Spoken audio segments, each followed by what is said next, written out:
Le centre de santé du Rocher-Percé est composé d'un hôpital, de 3 CLSC, 3 points de service, un centre d'hébergement, puis un centre de recherche, d'enseignement et de traitement pour les agresseurs sexuels.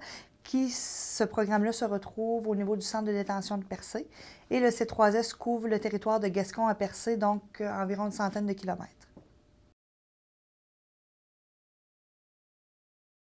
Au niveau d'un centre de santé, il y a un défi qui est particulier, c'est qu'on a besoin de main-d'œuvre qualifiée. Là est souvent la difficulté parce que pour avoir de la main-d'œuvre qualifiée, ce doit être la plupart du temps des gens qui ont été au cégep ou dans les universités. Ils doivent s'exiler pour aller dans les cégeps et les universités. Donc, on doit aller les rechercher à l'extérieur et les gens souvent ne sont pas sur notre territoire. Un autre volet du recrutement qui est un petit peu dans la même lignée, c'est nous, à chaque année, on emploie des étudiants, une vingtaine environ par année, dépendamment des années. Et puis, il y a aussi, je vais donner un exemple pour certains programmes qui le permettent, comme exemple les infirmières. On commence à les embaucher après une première année de technique. Ils commencent à titre de préposés aux bénéficiaires. Ils viennent la deuxième année comme externes et enfin la dernière année comme CIPI. Nous, notre organisation a comme principe de ne jamais refuser de stage. Parce que ce qu'on croit, c'est que quand un stagiaire vient chez nous, il rencontre les employés, il se familiarise avec l'environnement, il connaît un petit peu les lieux de travail. Donc, le recrutement se fait pour les emplois d'été au niveau autant collégial qu'universitaire, parce qu'on croit que les gens vont avoir tendance, après avoir effectué leur stage chez nous, à revenir dans notre environnement de travail s'ils ont apprécié l'expérience. Les jeunes maintenant ont une nouvelle réalité, ils sont davantage axés sur les loisirs, la conciliation travail-famille. Nous, on doit répondre à ça. Ce n'est pas à eux à s'adapter à nous, mais c'est à nous à s'adapter à eux. On doit accepter de sortir de nos zones de confort, des sentiers battus, pour nous adapter. Parce qu'on s'est aperçu que les jeunes, ils sont très dynamiques, sont très axés sur le résultat. Quand ils sont au travail, ça ne leur dérange pas d'être au travail pour une longue période, sauf que quand ils sont en dehors du travail, ils sont durs à faire revenir. Donc, c'est à nous, ce qu'on considère, à mettre des choses en place afin de répondre à leurs besoins. Je parle par exemple d'adapter les horaires de travail, de les rendre davantage flexibles. Je prends un exemple, nous, on a présentement un projet pilote qui a lieu, on est en train d'expérimenter les horaires de 12 heures. Les gens vont travailler sur une plus longue période dans une journée, mais ils vont être moins longtemps au travail en termes de nombre de journées dans la semaine.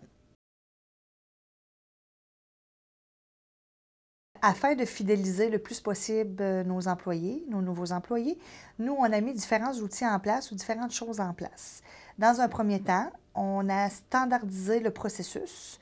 On a mis en place un guide d'accueil et d'intégration du nouveau personnel. Ça a l'air de rien, mais quelqu'un qui va rentrer dans un nouvel environnement de travail puis qu'il n'y a rien qui va être planifié, c'est très instabilisant, si je puis me permettre. Puis, je pense que ça commence dès le départ, la fidélisation. Nous, avec ce guide-là, ça nous permet d'être certains que tout est en place. Ne serait-ce que, est-ce que l'ordinateur a été prévu, la boîte vocale de la personne a été prévue, est-ce qu'elle a accès à l'annuaire de ses collègues de travail, à qui elle pourrait se référer, par exemple. C'est des petites choses comme ça. Comment ça fonctionne au niveau de l'embauche, comment ça fonctionne au niveau du salaire. La personne va être informée de ça dès la première journée. Il y a aussi, on s'organise pour qu'il y ait un jumelage qui est effectué avec une personne qui a le même type d'emploi afin que le nouvel arrivant puisse se référer à la personne qui a le même type d'emploi. Si elle a des questionnements, des interrogations, des craintes, quoi que ce soit. Puis, il y a aussi au niveau des soins infirmiers, on a une infirmière qui est en place que dès les premiers jours d'embauche, les personnes ne vont pas immédiatement sur les étages et ne commencent pas tout de suite sur les corps de travail avec leurs collègues. Ils vont aller pour quelques jours, dépendamment des besoins, avec cette infirmière-là. Ils vont aller réviser, faire de la révision de théorie dans une salle d'enseignement, faire de la pratique aussi. Ils vont être au courant des différents logiciels qui sont utilisés par notre centre de santé, par les différents plans de soins en place. Ils vont y aller avec des révisions, toutes sortes de révisions. Une fois qu'ils sont prêts, ils vont débuter sur les étages. Et ils vont avoir un bout de fil. Ils vont être quand même familiarisés avec certains outils. Puis, ils vont être encore là jumelés avec, pour le temps d'une orientation, pour un laps de temps, ils vont être jumelés avec une personne qui va pouvoir les suivre et s'assurer que le travail, tout va bien, il n'y a pas de questions.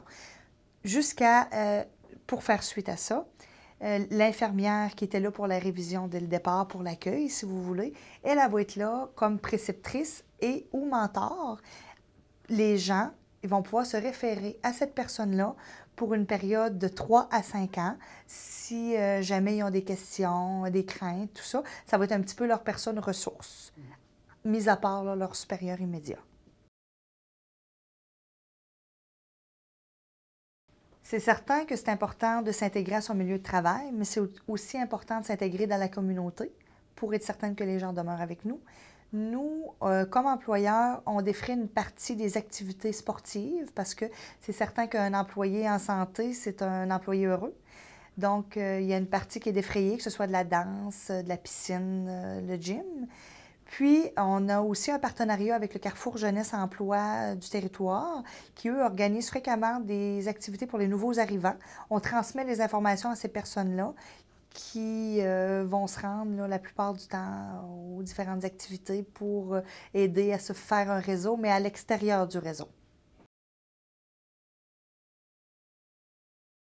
Au niveau pratique, nous, c'est sûr qu'on a des outils informatiques qui vont gérer les horaires, le personnel. On a quelqu'un qui est consacré on a des gens qui sont consacrés à ça.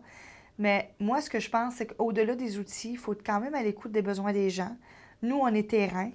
Les gens viennent beaucoup aux ressources humaines, sont beaucoup en contact avec la direction.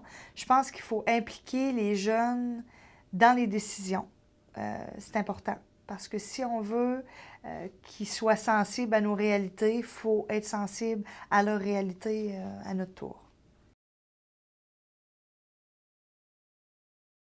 Si j'avais un conseil à donner au niveau du recrutement, c'est certain que l'environnement de travail est pour beaucoup. Offrir un environnement de travail qui est stimulant. Il faut aussi axer sur le développement des compétences des gens en continu. Il faut faut jamais perdre ça de vue. Il faut impliquer les jeunes dans les décisions, ne pas avoir peur d'innover, sortir des idées conventionnelles que peut avoir le réseau. Puis surtout, il faut aussi être très terrain pour être capable d'être accessible, puis de répondre aux questions et aux craintes et aux interrogations des personnes. Je pense que c'est la clé.